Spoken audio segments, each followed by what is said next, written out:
Okay, so I was explaining where the Atlanteans were now to be infused into the physical human form and into the systems within the human physical form. So I said this will work.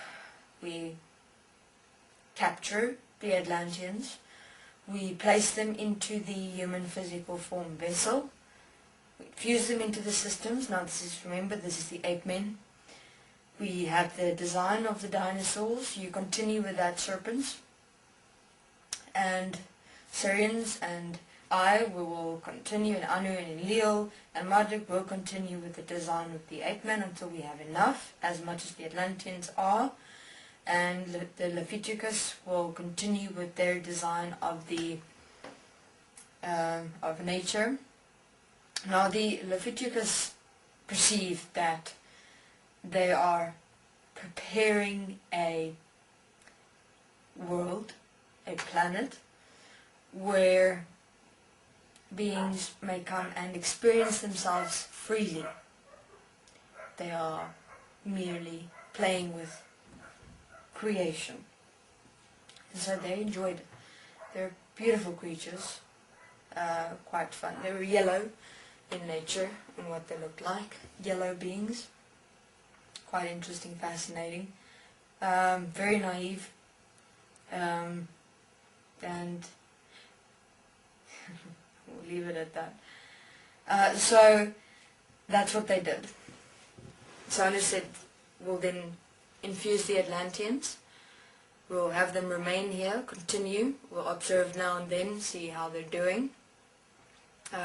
While that is happening, I will manifest gold as much as I'm possibly able to, so that my planet interdimensionally may hibernate with enough gold to sustain itself until I manifest here in this world. They actually had time to do that.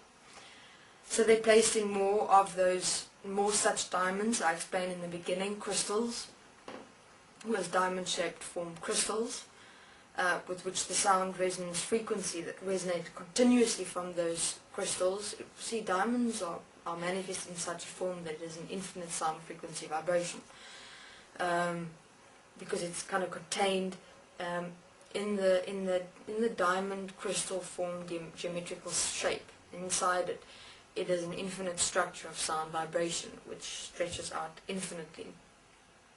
So it is able to vibrate infinitely to manifest the necessary gold out of what exists within the earth.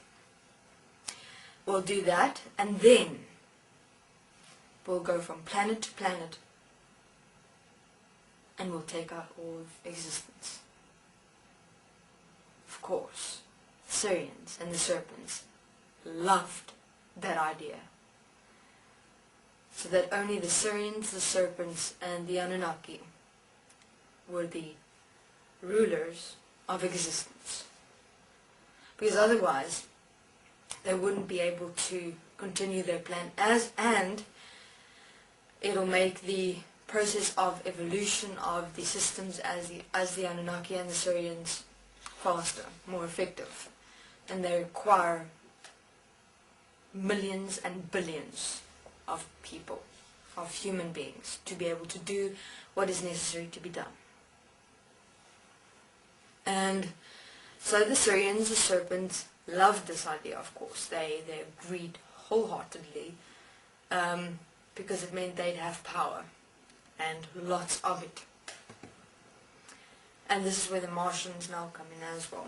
The Martians were the ones that did the dirty work, if I may place it to that perspective, for the Syrians and serpents and the Anunnaki. What they did is they, of course, went from planet to planet, captured the beings and brought them to Earth. But to that I'll come in a moment.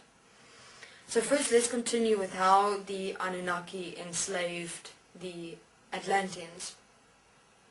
Very fast, very effective. So the races of the Anunnaki, the Syrians and the serpents, all three together, now that's a lot of beings, for only one race, which is the Atlanteans. The Anunnaki had it was one moment, very quick. So the Anunnaki had the physical form ready for each and every single Atlantean. There was a form with the systems already prepared within, the manifest form of 8 men. And one by one, the Syrians and the Serpents, and it was the Martians at that time too, got a hold of the Atlanteans. Now remember, there wasn't anything like defense mechanisms or light spewing and there you explode, or laser beam, things like that. No, the Atlanteans didn't play with those things. The Atlanteans were a peaceful race. They were expressive in sound only. They were the expressions of pure sound, but not sound as you hear it, actual sound as the expression of life, I'd say. That's why they were able to use the Atlanteans only, actually, for the life force essence of these systems. So they got all the Atlanteans eventually. Many ran, many escaped, went to other planets. So in terms of the enslavement of the rest of existence, it had to happen quite fast. Though they got most of the Atlanteans, and it was very quick, you know, the Anunnaki, the Serpents, Syrians, and the Martians encircled them, all of them. And so what happened is when the Atlanteans started wanting to escape, here in comes the Martians, the Syrians and the Serpents, all those races, and then they brought them to the Anunnaki one by one. The physical form was ready. They just placed them in, integrate, lock in, complete, done. And then they just put these 8 men system designs of the Atlanteans inside them on Earth. It happened quick. There were about, I think, 7,000, no, not 7, yeah, about 7,000 Atlanteans who did not, who did escape. Now their escape route was fascinating. They escaped within the actual water.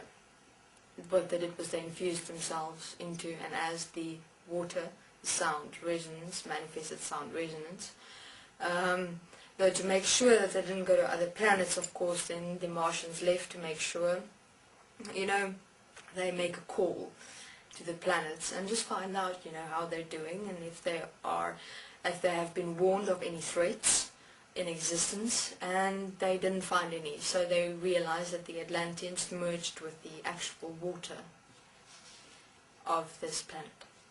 This is Jack. I'll continue in my next interview. Thanks.